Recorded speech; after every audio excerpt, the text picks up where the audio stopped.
Kenyon Sadiq needs to be a Los Angeles Ram come the 2026 NFL Draft as we break down the tight end prospects you need to look out for in this year's NFL Draft. But imagine this. Maybe the most athletic tight end prospect we have ever seen. A 4.39 40, the best ever for a tight end. A 43.5-inch vert, the second best ever for a tight end. And an 11.1 broad jump, the third best ever for a tight end, who's an elite receiving tight end that can run routes and make plays at all levels of the field, who's also big and strong enough to be an effective run blocker. This guy being the third option behind Puka Nacua and Devontae Adams in a Matthew Stafford, Sean McVay-led offense. The Rams might end up going defense 13th overall, and that would make a lot of sense. But if Kenyon Sadiq is there, Sean McVay and the Rams are going to have a hard time not taking this guy and plugging him in as the final piece to their championship puzzle. But I got to kick it to you guys. Again, what do you guys think about this tight end out of Oregon, Kenyon Sadiq? And like I said, we're talking 2026 NFL Draft tight ends today. So who do you guys have your eyes on? It's insane that a tight end ran as fast as he did in the 40-yard dash. The straight line speed is insane. Now, I'm not a guy who puts a lot of stock in the 40-yard dash. Like I said, I want my route runners to be able to run routes, not just run fast in a straight line. But he proved at Oregon he was capable of doing that. It's insane how someone that size with that length can move that fast. And it's almost unguardable in a traditional NFL defensive sense, right? Like you don't have the personnel necessarily to line up against a man that's that big and that quick, because he's going to outmuscle corners and safeties and he's going to outrun linebackers. And, you know, I think a lot of people are going to try to chip him in the NFL, try to knock him off his start as much as possible and slow those wheels down, because we all know once they get turning, you ain't catching it. But I actually have some tight ends I'm going to talk about here that are undersized. They're in the mold of Dallas Clark, the Indianapolis Colt. Really solid tight end. Only had 2 seasons where he didn't average 10 yards per reception, had 1,000-yard season and two seasons of double-digit touchdowns. The first guy I want to talk about is Rohan Jones out of Arkansas. He's the same height as Dallas Clark was at 6'3". He's about 10 pounds lighter, 242. However, it doesn't matter. He's got good length for the position. The height doesn't really, doesn't fully fit the position, but I think he's a good move tight end sort of option. Route running is exceptionally crisp. His burst is apparent on tape. You see how fast he gets into his routes, how fast he gets into his breaks. 100% believe he can play tight end at the NFL level. You combine that with a 3-cone drill of 7.22, and it's easy to see how he won his routes, right? Now, he was an FCS All-American before transferring to Arkansas. Not a lot of opportunity of Arkansas. We understand the quarterback play at Arkansas, what it was. A lot of athletic talent there, but not, some of the best quarterback talent there. But he still managed to get 533 yards. You guys ready for this? He got 533 yards on 20 receptions. Only 25 targets. 0 drops. And 4 touchdowns. He averaged 26.7 yards per reception, by the way, just for those out there trying to figure out what the math was on that. Was he just catching seam routes? What was he doing, man? It didn't matter. Get him in space, he just took off. I'm telling you, this guy is legit. He's a steal at the position. He had a PFF receiving grade of 92.7, 5.03 yards per route run, a 66.7% contested catch rate, all while ranking first in yards after catch at the position with 11.5 and an average depth of target of 14 yards. Ranked third in the position with a 90.3 PFF grade and sixth in wins above average. He is PFF Big Board 373. 373 is crazy. 373 is nuts, bro. This boy just digs down the board every episode. He starts from the bottom of the board and works his way up. I guarantee you that's what this guy does. Bro. Do you know who the first overall pick is going to be, Joe? By any chance? Do you have any idea? Just making sure. Anyway, any idea who the first overall pick is going to be? I keep hearing this kid named Mendoza. I don't really know what position he plays, but who he is. I heard he's going to be the number 1.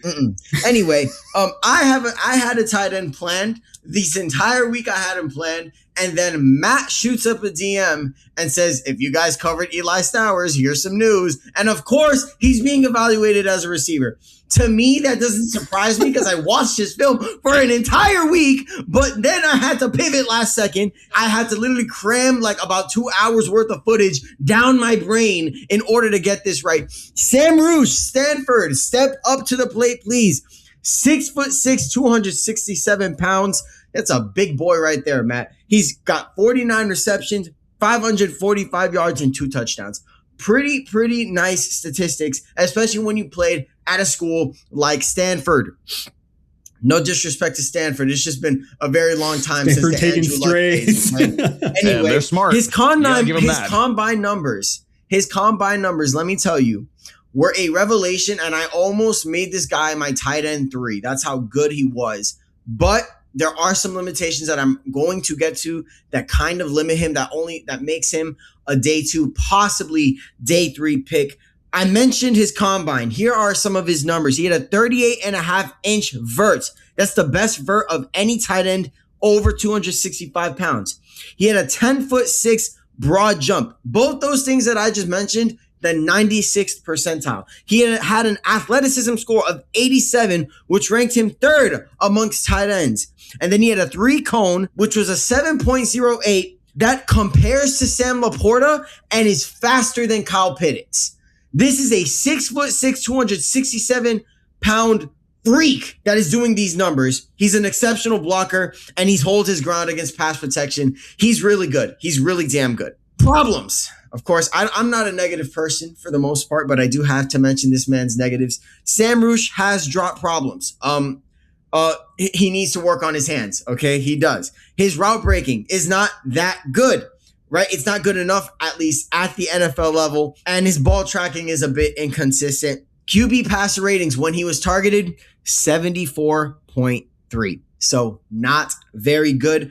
But this all could be fixed with the magic word, coaching. So for that reason, my draft comp for him is Cade Otton, who is Baker Mayfield's best friend. So I think he has the potential to be a starting tight end 2. He could be a tight end 1 if he refines the things that I labeled as weaknesses. Yeah, this guy's a physical freak, and I'm expecting him to be in the NFL for a pretty long time. I talk about this a lot with the athletes that come through our gym. A lot of the time when colleges are evaluating whether they want to take a chance on you and they don't know who you are as a high school athlete or vice versa, if professional coaches are dictating whether they want to take a chance on you if you're a college athlete, the first thing they look at is how do you look? Do you look like a college athlete? Do you look like a professional athlete? And if you're 6'6", 267 playing tight end, there's a good chance they're going to be like, well, let's just take a chance on the traits. We can figure everything else out. Let's coach him up. Let's see if he can figure it out, but you can't teach 6'6", 265, 267, wherever the hell you said he was. So yeah, that's a really good bet. But I have a sleeper,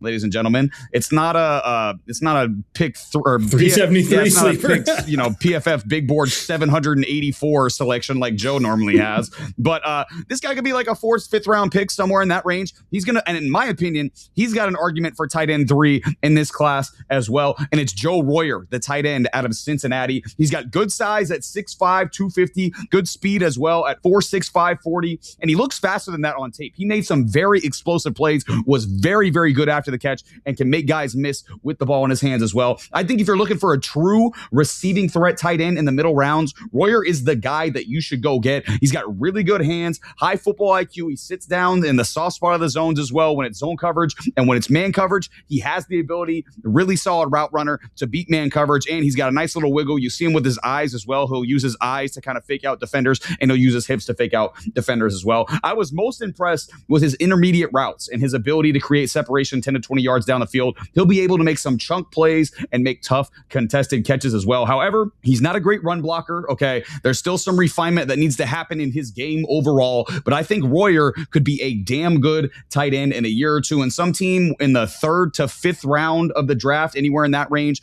would be a really good fit for Royer. And by the way, Royer went to Cincinnati, another receiving tight end drafted in a similar range out of Cincinnati, Travis Kelce, in the 3rd round of the 2013 draft. I'm not saying he's going to be Travis Kelce. I'm not saying that. All right. Not saying that at all. However, the Chiefs are about to let Kelce walk. Kelce's about to retire. What if they drafted Joe Royer? Joe Royer comes in, he learns from Kelce, and then the year after that, he can take over from Kelce. They're both from Cincinnati. They both play with Patrick Mahomes. Who knows? Hey, it could be a good fit for Kansas City. But I think Royer is a sleeper, not a deep sleeper, but a sleeper. That's America's tight end, Travis Kelce. Some of America. I think a lot of parts of America are getting a little bit tired of it. But yeah, some of America's tight end. I got one more tight end for you guys. And this is still in my Dallas Clark mold. This kid went to BYU, stands 6'4", he's 250. Put on the tape, you immediately see how incredibly hard this guy is to tackle. He's breaking tackles all the time. Actually had 11 missed tackles forced last year, which was 6th at the position. His name is Carson Ryan out of BYU. You put on the tape, like I said, you immediately see all the athleticism. Breaks tackles, drags defenders for extra yards. Is a tackle by committee only guy. Like, you're not getting this guy down with one guy. It's just not happening. Route running, blocking, leaking out routes after initial protection, all skills he has in his toolbox today. Those little sneak routes where you see Kelsey kind of sitting there, check the protection, then leak out to get into like an open space or run and get into the zone to be available for Patrick Mahomes.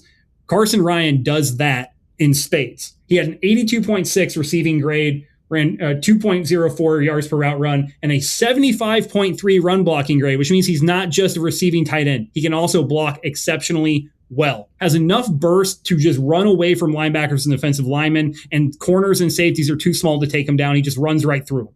Uses his stiff arm with authority. The amount of times I saw this guy throw people to the ground was just amazing.